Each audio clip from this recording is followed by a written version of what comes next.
Bienvenidos, señores participantes, a la sesión TELDE de la Dirección Universitaria de Educación a Distancia de la Universidad Alas Peruanas.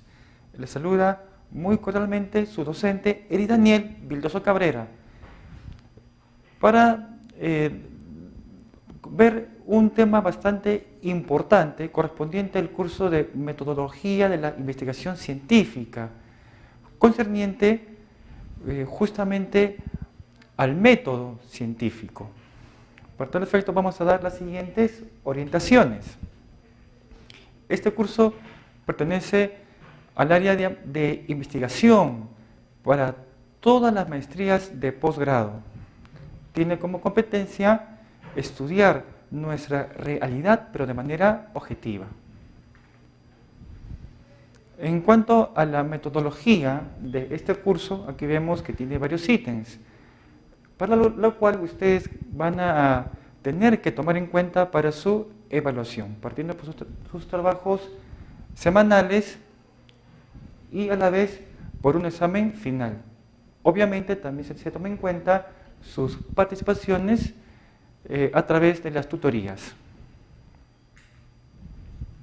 Bien, entonces vamos a ver aquí nuestro tema en la presente sesión referido a las actividades de la investigación científica. ¿Cuáles son los objetivos de este tema? Justamente la de definir los pasos para realizar la investigación científica de manera adecuada, para que de esta manera tengamos éxitos en nuestro propósito, con la finalidad que nuestro trabajo final no sea fácilmente rechazado. Entonces aquí vemos en el siguiente cuadro qué se entiende como ciencia. Partimos aquí que de todo lo que el hombre conoce, de todo aquello que el hombre ha ido adquiriendo en el transcurso de su existencia, vamos a ver que no todo aquello tiene el rango de científico. No todo aquello lo que el hombre conoce tiene rango de científico. Entonces aquí tenemos dos ramas. Uno, el conocimiento científico, y por el otro lado, el conocimiento no científico. Aquí vemos que el conocimiento no científico tiene como características que es un conocimiento empírico, basado meramente en la experiencia.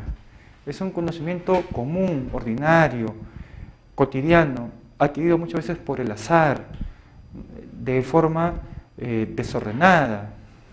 Mientras que por el otro lado se tiene el conocimiento científico. ¿Qué cosa es el conocimiento científico? No solamente se va a limitar al aspecto empírico, a la mera experiencia, sino que tiene que ser esto luego cotejado con fundamento teórico, justamente para lograr la objetividad.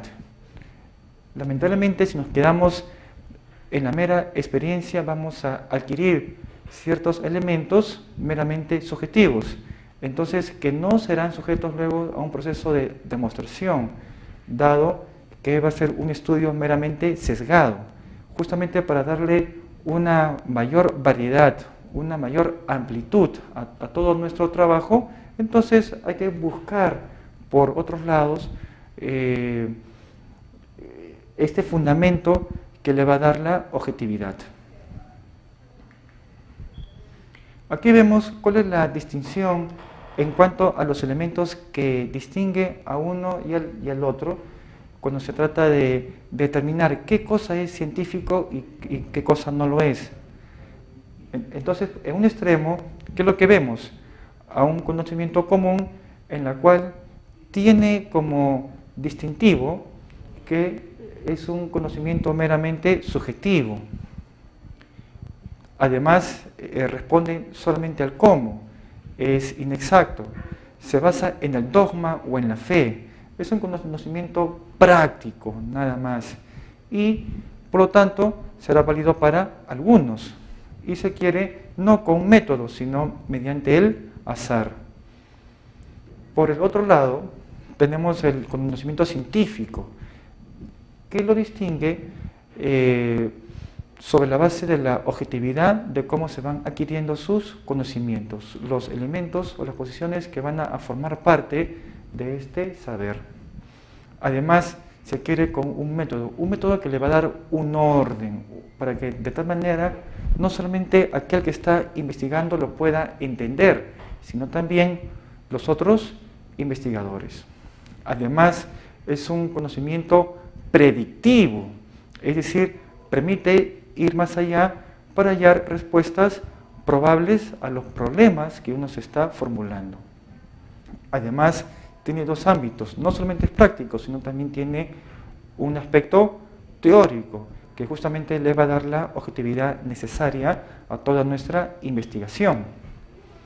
Es además preciso, es exacto, de tal manera que nos permita afirmar de forma categórica que todo aquello que hemos demostrado, ¿no es cierto?, tiene una debida fundamentación.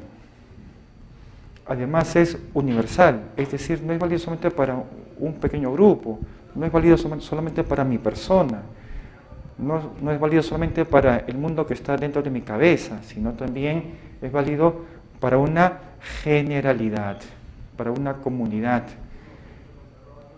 Además se basa en la comprobación, salvo ciertas excepciones, ¿no?, como la geología y la astronomía, que no hay duda que sean ciencia, pero no pasan por este proceso de comprobación. Pero para las demás áreas científicas sí es necesario pasar por este proceso. Además responde al cómo como al por qué.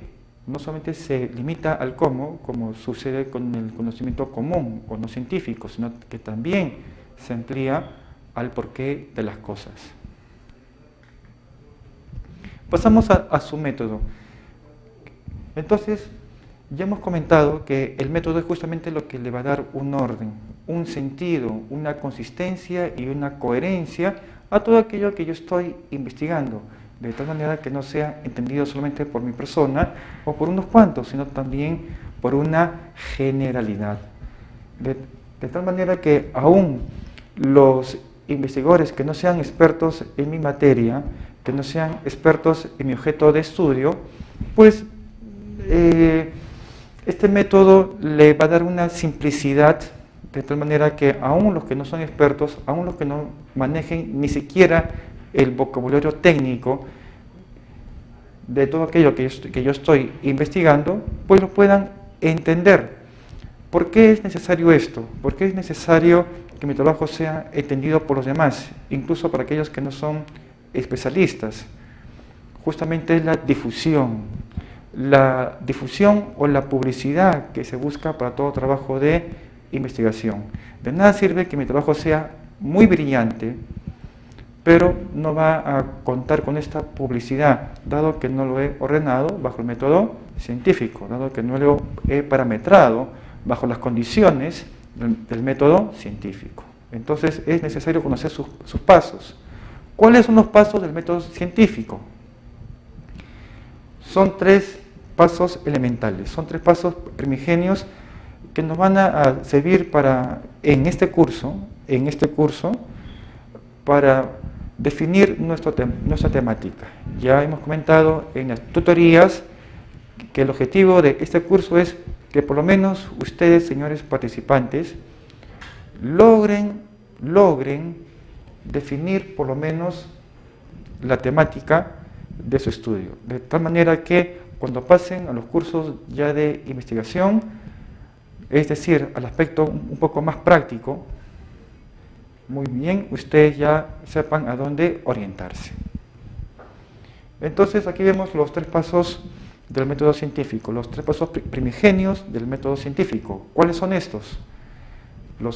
Aquí vemos a la descripción, a la explicación y a la predicción. ¿De qué cosa? ¿Qué cosa vamos a describir? ¿Qué cosa vamos a explicar? ¿Y qué cosa vamos a predecir? Hechos, características, fenómenos, elementos que se hallan ¿dónde? ¿Dónde vamos a extraer todo esto? En la naturaleza, en una realidad, ¿ok? De tal manera que yo pueda luego cotejar todo aquello que yo estoy investigando o asumiendo como verdad para darle esta objetividad necesaria para que mi trabajo sea aceptado bajo los parámetros de la ciencia.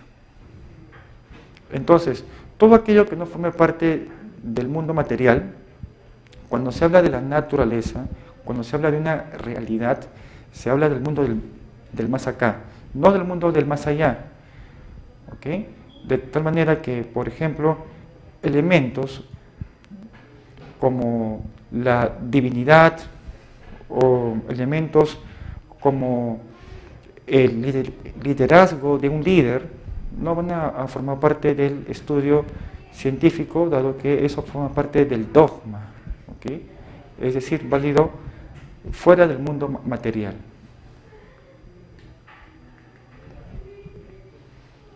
Aquí vemos en este gráfico a un investigador que quiere llevar a cabo una investigación en el sentido de remitirse solamente a elementos científicos. Su trabajo, para que tenga éxito, tiene que limitarse solamente a parámetros o a fuentes que le acrediten un éxito para que no sea rechazado fácilmente. Entonces, ¿a qué fuentes va a tener que acudir? Aquí vemos en un primer momento a la naturaleza, es decir, a su entorno más cercano, para que de esa manera su trabajo no sea fácilmente rechazado. Luego, a los grupos más cercanos, al grupo de personas, puede ser en su ámbito laboral, puede ser su ámbito amical, puede ser una logia, un credo, pero fuentes que le permitan extraer testimonios, experiencias necesarias para su trabajo de investigación. Luego, nuestra vida académica, comenzando muchas veces por la escuela, pasando por la universidad y luego aquí en el posgrado. Y luego en los textos. Cualquier investigador a lo largo de su vida pues ha leído una serie de textos, una serie de bibliografías especializadas, sobre todo los de los llamados juristas. ¿Okay? Entonces no se trata de leer cualquier texto, sino libros llevados a cabo por juristas, por gente con un alto nivel de experiencia en el estudio de nuestro trabajo. Esto nos va a dar, ¿qué cosa? Un marco teórico básico que va a servir luego para extraer tanto nuestras variables, para luego buscar una relación entre cada una de ellas. Aquí vemos en este esquema cómo se lleva a cabo nuestra investigación científica. Aquí vemos que lo que caracteriza a esta investigación es su carácter sistemático, es controlado, es empírico y es crítico. ¿Por qué se dice que es sistemático? Porque si bien es cierto, vamos a llevar a cabo una tesis en derecho, pero no todos los elementos, ni los principios, ni las fuentes que están en el derecho van a servir para explicar los fenómenos sociales. Entonces voy a tener que acudir a ciencias afines, a disciplinas afines al derecho para poder explicar todos los fenómenos, los hechos o los objetos que yo extraiga de una realidad. Tiene que ser controlada de tal manera que todo aquello que yo voy recopilando y luego analizando, yo tenga el control absoluto sobre la importancia de esta información. Asimismo, es empírica porque tengo que acudir a una realidad objetiva de tal manera que me sirva de inspiración a mi trabajo. Y también es crítica porque yo voy a partir pues de una disconformidad. Voy a continuar muchas veces el estudio de otros, pero sobre la base de un punto que no estoy de acuerdo, o un punto que parcialmente estoy de acuerdo, pero necesita ser mejorado.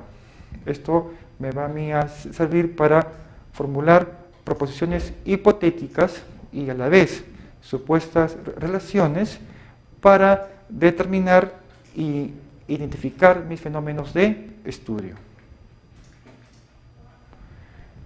Aquí vemos cuáles son los pasos del método científico todo parte de una necesidad de saber. Es importante que ustedes sepan que el hombre ha venido a este mundo para ser feliz y para tal efecto tiene que satisfacer una serie de necesidades. Entonces, gracias al método científico podemos hallar respuesta a muchos problemas para conseguir nuestra meta final, que es la obtención de nuestra felicidad. Entonces hay que formularse los problemas, hipótesis, hay que recolectar las evidencias que le den sustento a mi trabajo, para luego llegar a convicciones concluyentes y para luego seguir aplicándolo en nuestra realidad. En cuanto a la selección de los elementos, hechos o fenómenos que yo extraiga en una realidad, entonces lo tengo que hacer de manera ordenada, de tal manera que se advierta una concatenación, una secuencia lógica entre mis elementos seleccionados, pero a la vez tengo que saber delimitarlos, en vista que va a ser imposible que yo pueda comprender todas las aristas de un solo fenómeno. Va a ser una tesis de nunca acabar. Entonces tengo que seleccionar solamente ciertas aristas que a la postre serán parte de mi estudio.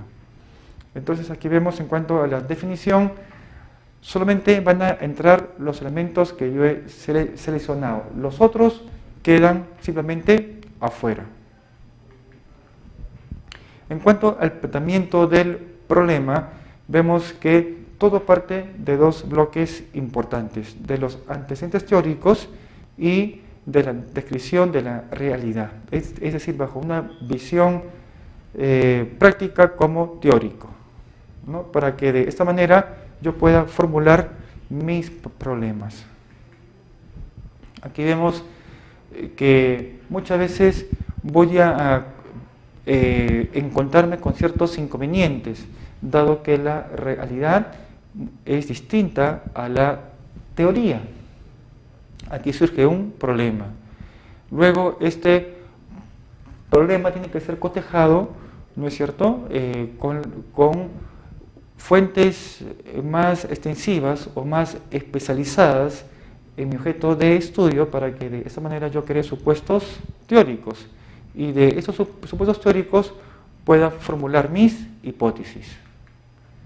Aquí vemos algunas conclusiones que yo los invito a que lo lean, para que de esa manera ustedes tengan una base para ya tener por lo menos su temática de estudio. Entonces, muchas gracias por su atención. Hasta la próxima oportunidad.